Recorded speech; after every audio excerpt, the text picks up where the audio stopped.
Sunod-sunodin muna natin yung mga 2 aryo natin bago tayo dumako sa may 3 RU. Kumbaga yung mga maliliit lang muna ang gagawin natin. Kakatapos ko yung gumawa ng Reworal na Pro 7.5. Ngayon, ito, next natin itong iMix na CE4. Okay, iMix CE4 all the way from Quirino. Okay, galing Quirino pa ito. By the way, shoutout and then maraming salamat kay Bossing na pinagkatiwalaan tayo na gawin yung mga unit niya, kasi dalawang unit ito. Isang iMix na CE4 tapos isang live fit na 1000.2. Ngayon, ito lang unahin natin. Sabi ko nga, unahin natin yung mga tuwaryo muna. Ngayon, ito guys, ang pinaka problema lang naman nito ay nung dinarito sa atin or nung tinisting ko kanina, wala siyang audio yung channel 2. Okay, walang audio yung channel 2. Ngayon, ang may bibigay ko na idea sa inyo, sa mga kapwa natin, kung na lang, customer or technician man yan na medyo baguhan lang, kapag meron kayong may encounter or may counter nyo yung amplifier nyo na minsan walang audio yung isang channel, yung channel 2 meron, or minsan channel 2 wala, yung channel 1 meron, ay bibigay ko na idea sa inyo, galawin nyo muna yung mga switch bago nyo itakbo sa may technician. Okay, kanina walang audio to yung dito sa may kabilang channel. Ngayon may audio na to, ginalaw ko lang yung switch. Ngayon pakita ko sa inyo simple ko lang naman to problem. Kaso lang gawa natin ng video para kahit paano makapagbigay idea tayo. And the same time, i-fix bias natin kasi nga requested sa atin ngayon is fixed bias. Kaya tayo nagkakaroon ng mga customer dahil sa yung request nila na fixed bias na yan Ngayon ito yung sabi ko switch Pasensya na naka GoPro tayo ngayon. Ito yung mga switch na to. Yan yung operation mode. Yan ito operation mode, sensitivity, tapos high pass, low pass man yan kung meron kayo mga limiter. Basta yung mga switch dito sa may back panel nya or sa may input buffer nya, galaw-galawin nyo muna. Bumili kayo ng contact cleaner. Yung contact cleaner na bibiliin nyo, yung malabnaw huwag yung malapot na contact cleaner. Yung malapot, titigas yun, hindi nagagalaw yung kwan nyo. Talan yung malabnaw na contact cleaner. Okay, isprayhan nyo lang yan. Kahit di nyo na kwan to kahit di nyo na buksan yung takip, ikwan nyo lang, itaob nyo lang para mapatakan to dito. Or kung ma-spray na may nozzle naman siya, may stick, pwede nyo bugahan yan sa loob. Okay, inulit natin contact cleaner na malabnaw. Yung pino yung laman niya, hindi yung malapot, kasi malapot pangit yun. Okay, kung wala kayong contact cleaner, pwede nyo gamitin is yung langis lang. Kahit yung singer na langis, pwede yan. Okay, pwede yun. And then kung maaari, huwag kayong gumamit ng WD-40 na puro. Yung purong WD-40 minsan nasisira lalo yung switch. Okay, yung mga switch dito lalong nasisira kasi nga matapang yun. Ang loob ng switch kasi natin, or ang loob ng switch ng amplifier ay chimbras lang yan yung manipis na copper. Manipis lang na copper ang loob niyan. Once na pinatakan mo ng purong WD-40 yan, lalong ninipis siya kasi matapang yung WD-40. Kalawang nga, bakbak Yan, ngayon luluwag siya lalo kapag WD-40 na puro ipapatak mo. Kaya mas maigi yung mga langis lang na singer, okay na yun. O kung maaari yung contact cleaner, mas okay pa yun. Okay, ngayon galaw-galawin mo lang siya. And then kung maaari sana mag-maintenance kayo, kahit every 3 months man lang, galaw-galawin nyo yung mga switch sa may likod ng power amplifier nyo. Kasi once na na-stock yan, sabihin na lang natin nasa 3 months or 2 months yun na hindi nyo nagagamit, tapos nung ginamit nyo, bigla na lang yung channel 1 meron, yung channel 2 wala, or vice versa, yung channel 2 meron, yung channel 1 wala. Kasi nga yung switch na-stock. Pag na-stock yun, mangingitim ngayon yun. Mangingitim yung copper. Ngayon, yung contact dun sa may pinakaloob, mawawala. Minsan, yung isang channel, nakakapit, minsan wala na. Kaya ngayon, kailangan natin ng langis or contact cleaner para mawala yung corrosion na yun. Okay, yun lang. Yung iba, nararattle sabi niya, ba't na ngayon na tumulog yung kuha natin? Ngayon, tatakbo na ng shop yan, ipagawa agad. Na yun lang naman, simpleng sira lang naman sana. Okay? Sana nakapagbigay idea tayo. Simpleng kwan lang. Tips para sa mga kapwa nating customer. Ngayon, kung natin kanina yung channel 2, wala talagang audio yan. Ginalaw ko lang kasi yung switch doon Ginalaw ko lang kasi gumawa na rin ako ng video sa may Facebook Ngayon, medyo matagal yung delay niya Channel 1, may audio siya. Sub to, sub. Ngayon, ito yung high niya.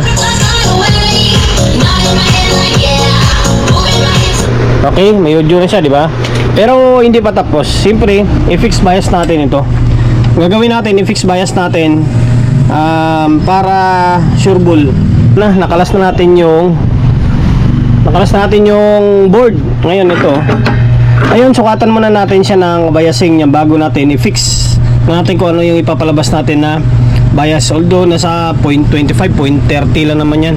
Okay? Pero para mas may idea tayo, kuha muna tayo ng reference kumbaga. Okay? Yan, switch on.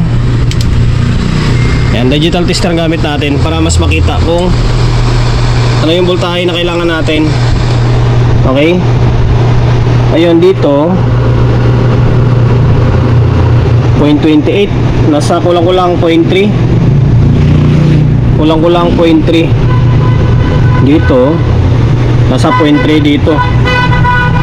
Okay, nasa 0.3 ang kailangan natin, 0.3 or 0.28 kahit 0.26 nga mas okay, diba? 0.3 na siya. Kahit na 0.26 mas okay, medyo mababa konti, mas okay kasi 3 pairs lang naman to, hindi siya ganun kainit. Okay, yan ipapalabas natin, target natin is 0.26 hanggang 0.3 na biasing. Ngayon, saan yung adjust natin dito na trimmer or papalitan natin? Ito siya, value nito is 122, 1.2k ito ano ba? Baliktad, 102 pala.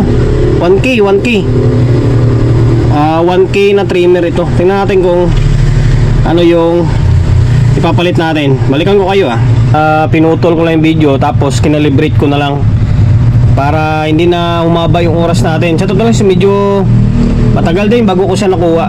Ito yung trimmer niya, 1k yung value nito halos hindi makita sa GoPro natin kasi naka charge yung iPhone natin Value nito is 102, meaning 1k. Sabihin ko na lang 102 meaning 1k tong trimmer na to.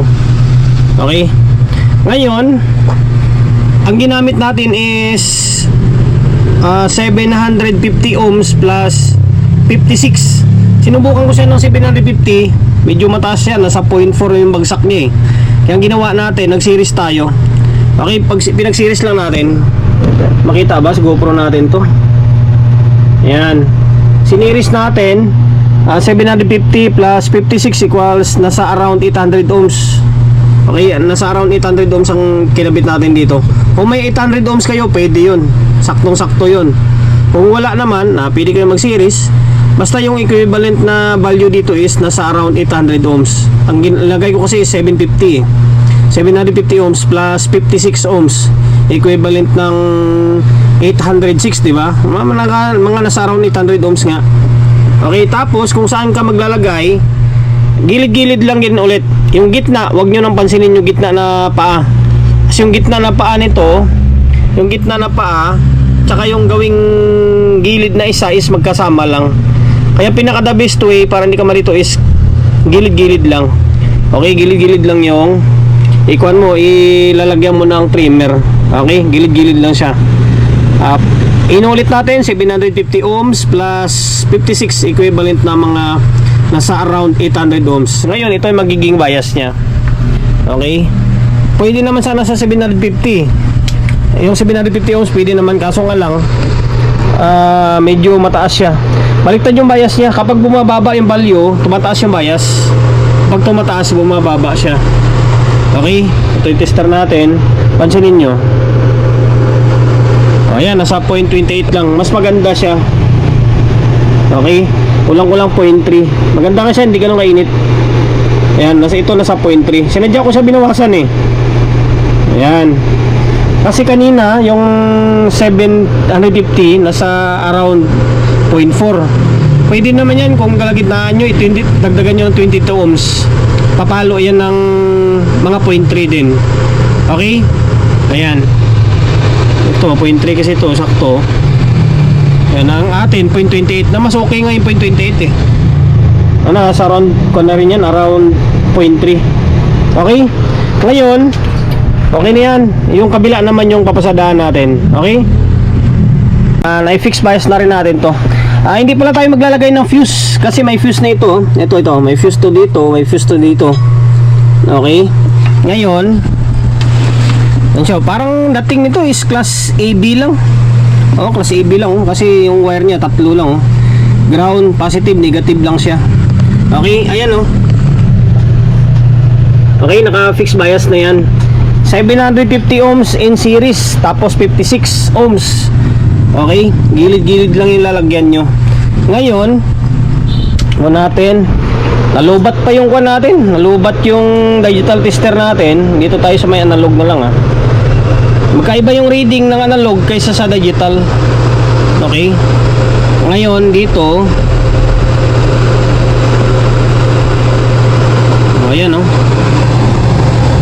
kapag nasa digital yan, mga nasa kulang-kulang 0.3 na yan Kakaiba kasing reading nila.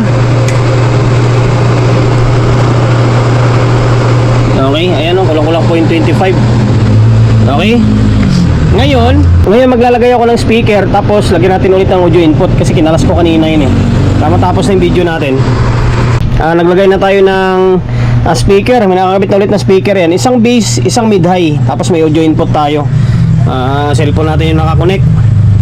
Ngayon, on natin. Medyo matagal yung delay nyo. Kung sa battle, matatalo ka dyan. Lugi ka sa oras. Tingnan mo kung ilang seconds bago bumalik siya. Halimbawa, nag-shutdown siya, tapos babalik, matagal. Okay. Ito bass to. Ito mid-high.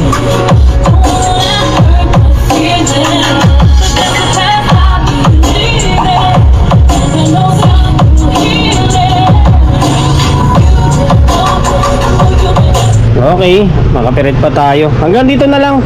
Sana nakapagbigay idea ulit tayo sa mga kapwa natin technician na medyo baguhan lang, di ba? Sa mga master yan, wala, very basic na lang sa kanila yung mga ganitong klaseng content. Kung paano tayo mag-fix bias neto, paano yung sanhi ng minsan walang audio yung isang channel. Yun lang, mga switch lang. Okay, tapos kung ano yung value na ginamit natin sa pag-fix. And then, dahil lumabot ka sa part ng video natin na ito at hindi ka pa rin nakapag-subscribe, nanood kasi ng YouTube channel ko kuha ka lang ng diskarte. Subscribe naman Subscribe ka, pindutin mo yung bell button sa gilid, select mo yung all. Kapag napindot mo na yan, manonotified ka kapag meron tayong bagong upload na video. Nag-upload tayo ng video isang beses, 2 beses kada araw. Okay? God bless and then peace natin lahat.